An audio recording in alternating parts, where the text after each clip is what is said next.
کہ انہوں نے کوئی بھی موقع آئے جب حضور علیہ الصلوۃ والسلام کے ساتھ حضور علیہ الصلوۃ والسلام کی اہل بیت اطہار کے ساتھ محبت کا اظہار کیا جا سکے، یہ اس موقع کو رائگاں نہیں جانے دیتے، بلکہ اگر ان کے بارے میں یہ بھی کہوں تو درست ہوگا کہ یہ بہانے تلاش کرتے ہیں کہ کوئی ایسا بہانہ مل جائے کہ حضور علیہ الصلوۃ والسلام کے ذکر کی محفل سجا لی جائے۔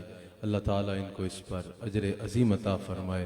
یقیناً یہ ان کے عظیم والد کی تربیت ہے اور ان کا ایک ایک عمل جس سے حضور علیہ السلام کی محبت کا اظہار ہوتا ہے۔ میری دعا بھی ہے اور مجھے یقین بھی ہے کہ اللہ تعالیٰ ہر عمل کے بدلے ان کے والد کے درجات میں بلندیاں فرماتا ہوگا۔ اللہ کریم امام حسین رضی اللہ تعالیٰ عنہ اور شہدائے کربلا کے صدقے ان کے عظیم والد کو بلندی درجات عطا فرمائے۔ الحمدللہ میرے مرشد کریم بھی تشریف فرما ہے۔ حضرت نے مجھے کہا تو چند منٹ صرف امام علی مقام کی بارگاہ میں حاضری لگانے کی حد تک اپنی بات کو محدود رکھوں گا۔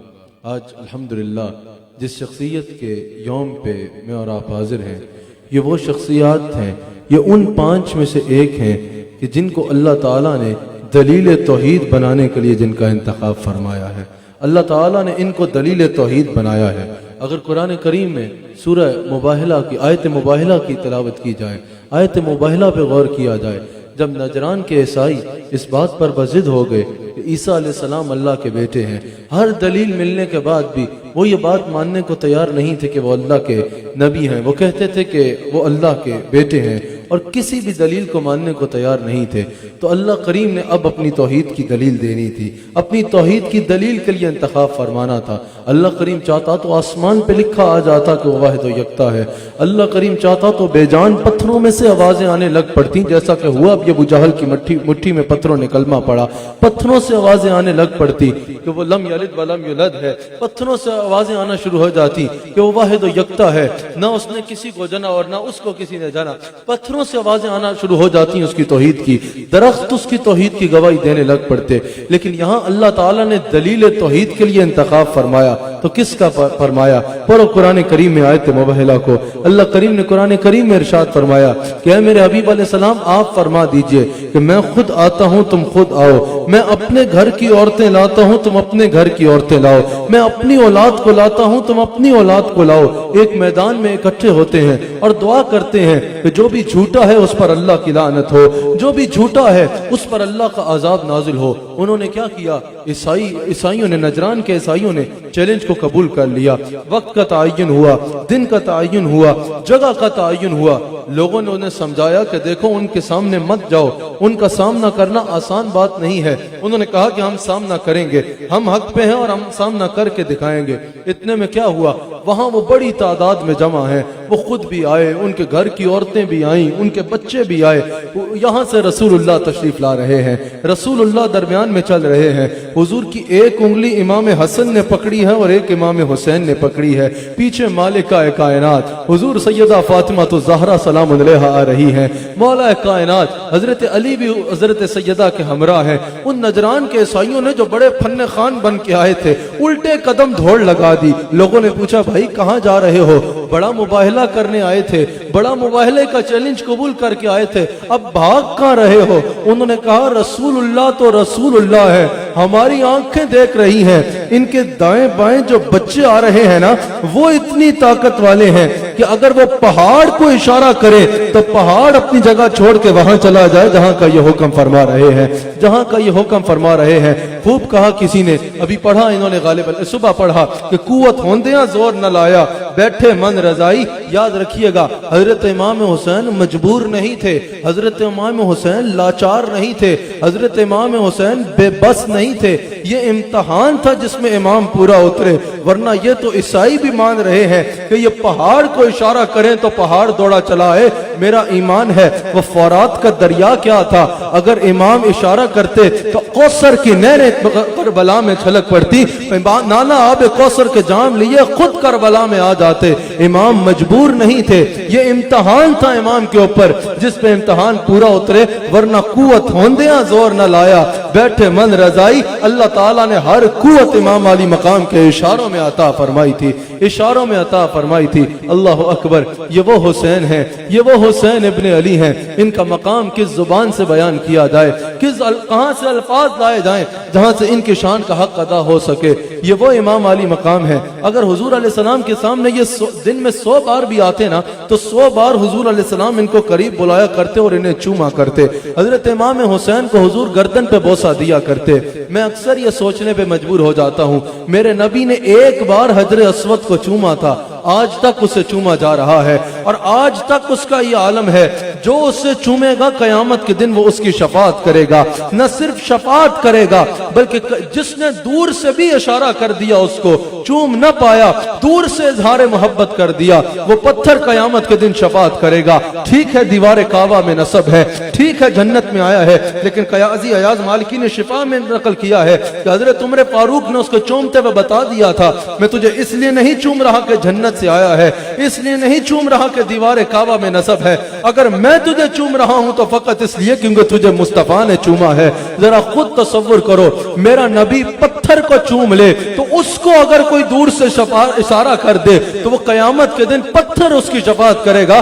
جس حسین کو میرے مصطفیٰ نے بار بار چوما، اس کا عالم کیا ہوگا، اس کا عالم کیا ہوگا۔ حضور علیہ السلام منبر پر رونق افروز ہیں، حسین لڑکھڑاتے قدموں کے ساتھ آ رہے ہیں، حضور خطبہ چھوڑتے ہیں، منبر سے اترتے ہیں اور کہتے ہیں میرے صحابہ یہ دیکھ رہے ہو نا، یہ کون ہے؟ یہ میرے جگر کا ٹکڑا ہے، یہ جو آ رہا ہے یہ میرے جگر کا ٹکڑا ہے۔ الحمدللہ ہمارے تو تمام علماء کا اس بات پہ اجماع ہے کہ جو زمین کا ٹکڑا رسول اللہ کے بدن اقدس کے ساتھ اس وقت لگا ہوا ہے، جو حضور کی قبر انور کا ٹکڑا ہے، جو رسول اللہ کی قبر انور کا ٹکڑا ہے، جو زمین کا ٹکڑا میرے نبی کے بدن کے ساتھ اس وقت مس ہو رہا ہے، اس کا مقام عرش اعظم سے افضل ہے، اس کا مقام عرش الہی سے افضل ہے۔ اگر زمین کا ٹکڑا میرے نبی سے لگ جائے تو وہ عرش الہی سے افضل ہے، تو جس کا میرے نبی اپنے جگر کا ٹکڑا کہیں، اس کا مقام زمین پہ نہ ڈھونڈو، اس کا مقام بھی عرش اولا سے افضل ہے، اس کا مقام بھی عرش اولا سے افضل ہے۔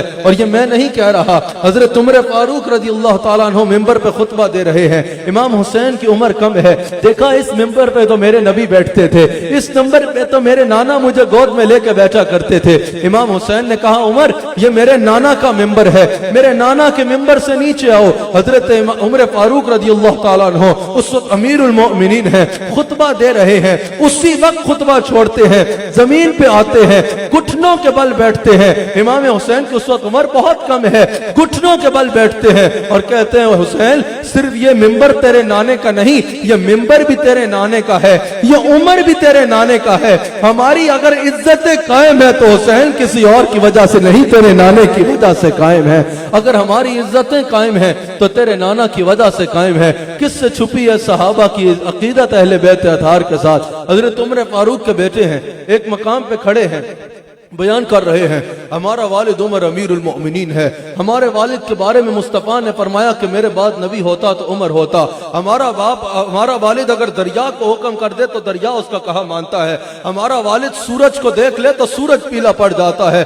ہمارا والد زمین پہ پیر مار کے کہے کہ زلزلہ نہیں آنا تو اس کے بعد زلزلہ مدینہ میں نہیں آتا، ہمارا والد اس شان والا ہے، اس شان والا ہے۔ پاس سے حسین گزرے، کہا اتنی محنت کر رہے ہو، تمہارا والد تو میرے نانے کا غلام ہے، اگر اپنے والد کی شان بیان کرنا چاہتے ہو تو کہہ دو کہ میرے حسین کے نانے کا غلام ہے عمر۔ عمر کے شہزادے گھر جاتے ہیں، حضرت عمر فاروق رضی اللہ تعالیٰ عنہ کے عظیم شہزادے اپنے عظیم باپ کے پاس جاتے ہیں اور عرض کرتے ہیں کہ ہم یوں آپ کے رتبے بیان کر رہے تھے اور حضرت امام حسین گزرے اور کہا کہ عمر تو ہمارے نانا کا غلام ہے۔ حضرت عمر اس وقت علالت میں تھے، اٹھ کے بیٹھ گئے، کہا کیا کہا انہوں نے؟ کہا وہ کہہ رہے ہیں حسین کہہ رہے ہیں کہ عمر تو ہمارے نانے کا غلام ہے۔ کہا پھر بتانا کیا کہا حسین نے؟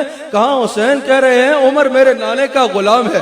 کہا یہ کاغذ قلم لے کے جاؤ نا، یہ جو تخت جو بھی لکھنے کی چیز تھی یہ لکھنے کی چیز لے کے جاؤ اور یہ قلم لے کے جاؤ، اور حسین کو کہو کہ جو کہہ رہے ہیں ذرا لکھ بھی دے، ذرا لکھ کے دے دیں کہ میرے نانے کا غلام ہے عمر۔ وہ کہتے ہیں چلے جاتے ہیں، حسین کے پاس گئے، کہا بابا کہہ رہے ہیں جو کہہ رہے ہو وہ ذرا لکھ بھی دو۔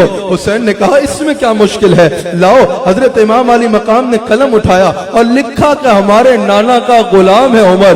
وہ پرچی عمر فاروق تک پہنچی۔ عمر فاروق نے کہا جب مجھے دفن کرو نا تو میرے سینے پہ یہ سرٹیفکیٹ رکھ دینا کہ حسین کہہ رہا ہے میرے نانے کا غلام ہے عمر، حسین کہہ رہا ہے میرے نانا کا غلام ہے عمر۔ اللہ اکبر۔ حضور نے فرمایا الحسین منی وانا من الحسین، حسین مجھ میں سے ہے اور میں حسین میں سے ہوں۔ اچھا یہاں محدثین کہتے ہیں جو حضور نے یہ فرمایا حسین مجھ میں سے ہے، یہ تو سمجھ آتی ہے کہ حضور کے شہزادے ہیں، لیکن جو حضور نے یہ فرمایا معین صاحب، جو حضور نے یہ فرمایا کہ انا من الحسین، میں حسین میں سے ہوں، اس سے کیا مراد ہے؟ محدثین کہتے ہیں اس سے مراد یہ ہے کہ حضور نے فرمایا جب میں قبر انور میں رونق افروز ہو جاؤں گا، جب میرے دین پہ حملہ ہوگا، جب ناپاک یزید کی صورت میں میرے دین پہ حملہ کیا جائے گا، اس وقت حسین کی سیرت میری سیرت کا کردار ادا کرے گی، اس وقت حسین کی ضرب میری ضرب کا کردار ادا کرے گی، اس وقت حسین کی رہنمائی میری رہنمائی کا کردار ادا کرے گی، اس وقت حسین کی صورت میری صورت کا کردار ادا کرے گی، اس وقت میری صفات کا ظہور اللہ حسین سے فرمائے گا، اس وقت حسین سے میری صفات کا ظہور ہوگا۔ یہ ہے الحسین منی وانا من الحسین۔ آخری دو باتیں کر کے اپنی بات کو سمیٹوں گا۔ اچھا آپ بیٹھے ہیں نا، آپ کو یہ بچے کھیل رہے تھے یہاں پر، تو مجھے ایک منظر یاد آ گیا۔ شہباز صاحب کے بیٹے یہاں آئے، وہ کھیل رہے تھے، اللہ اس کو بھی امام حسین کا صدقہ عمر دراز عطا فرمائے۔ تو میرے ذہن میں اچانک سے ایک منظر آ گیا، حضرت امام حسن و حسین ایک مرتبہ کشتی کر رہے تھے، حضور علیہ السلام کے سامنے کھیل رہے تھے، سیدہ کائنات بھی موجود تھی، دونوں شہزادے کشتی کر رہے تھے، آپس میں کھیل رہے تھے۔ اچھا حضور علیہ السلام امام حسن کو بتا رہے تھے حسن ایسے کشتی کرو، ایسے کشتی کرتے ہیں، ایسے کشتی کرتے ہیں، ایسے گراؤ۔ حضرت حسین کو نہیں بتا رہے تھے۔ سیدہ کائنات نے عرض کی کہ یا رسول اللہ آپ حسن کو تو کشتی کا طریقہ بتا رہے ہیں، حالانکہ یہ عمر میں بڑا ہے، حسین کو کیوں نہیں بتاتے؟ حضور نے فرمایا حسن کو میں بتا رہا ہوں، حسین کو دوسری طرف سے جبریل تک کشتی کے طریقے بتا رہا ہے، آسمان سے جبریل اترا ہے جو اس کو کشتی کے طریقے بتا رہا ہے۔ یہ مقام ہے امام علی مقام کا، جبریل ان کے کھیل میں ان کو کشتی کے طریقے بتانے آئے ہیں۔ ایک دفعہ سیدہ کائنات فرماتی ہیں عید کا موقع تھا، سب نئے کپڑے بنا رہے تھے، مجھے حسنین نے کہہ دیا کہ ہمیں بھی عید کے نئے جوڑے چاہیے۔ مجھے ذہن میں خیال آیا اب اس وقت عید کے جوڑے کہاں سے لائے جائیں، کہاں سے لائے جائیں، یہ خود پاس کچھ بھی نہیں رکھتے، جو کچھ ہو اللہ کے نام پہ لوٹا دیتے ہیں۔ کہا اس وقت ظاہراً کوئی ایسا مال نہیں تھا۔ میں پریشان ہوئی کہ بچوں نے فرمائش کی ہے، صبح عید ہے، کپڑوں کا انتظام کہاں سے ہوگا؟ وہ کہتے ہیں دروازے پہ دستک ہوئی، ایک بزرگ شخص تھا، سفید ریش شخص تھا، 2 جوڑے دے گیا، کہا درزی ہوں، حسنین کے لیے عقیدت سے کپڑے سی کے لایا ہوں۔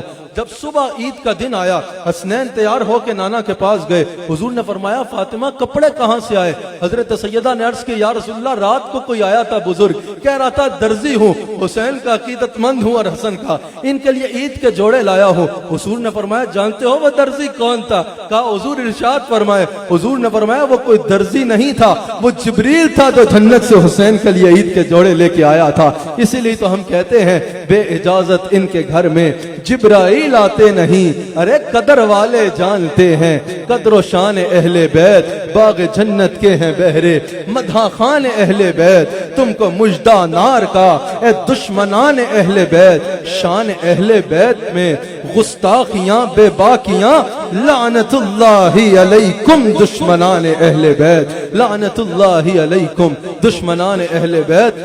کس زبان سے ہو بیان عز و شان اہل بیت، مدح گوئے مصطفیٰ ہے مدح خان اہل بیت۔ جب امام حسین کی ولادت ہوئی، حضرت ام سلمہ ام المومنین فرماتی ہیں مجھے کچھ دن گزرے تھے تو حضور کے محل مبارک سے رونے کی آواز آئی، حضور کی سسکیوں کی آواز آئی۔ وہ کہتی ہیں میں پریشان ہو کے حضور کی بارگاہ میں حاضر ہوئی، میں نے حضور کی بارگاہ میں جا کے عرض کی کہ یا رسول اللہ کیا وجہ ہے، آپ کیوں پریشان ہیں؟ وہ کہتے ہیں میں گئی تو حضور کے ہاتھ میں مٹی تھی اور ایک ہاتھ میں حسین تھا اور حضور زار و قطار رو رہے تھے۔ میں نے عرض کی حضور رونے کی کیا وجہ ہے؟ حضور نے فرمایا ابھی میں اپنے شہزادے کو پیار کر رہا تھا،